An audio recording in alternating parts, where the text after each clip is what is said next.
16 বছর আমাদেরকে পিছিয়ে যেতে হবে।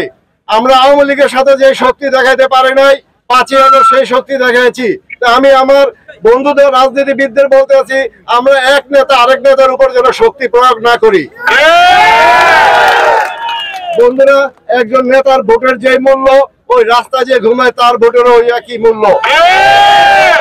বন্ধুরা, আমাদের যে এখানে চাঁদপুরে যে অনেকেই বলেন নেতা হবে, কে নেতা হবে, নেতা নির্ধারণ করবে আমার নেতা, আমাদের নেতা তারেক রহমান, আমাদের নেত্রী বেগম খালেদা জিয়া। আমি একটা কথা বলতে চাই, আপনারা সবাই জিয়ার সৈনিক, আমার নেত্রী বেগম খালেদা জিয়া এবং আমার নেতা তারেক রহমানের সৈনিক। আমি ওনার একজন সৈনিক, আমি কিন্তু নেতা না, আমি আপনাদের মতো একজন সৈনিক।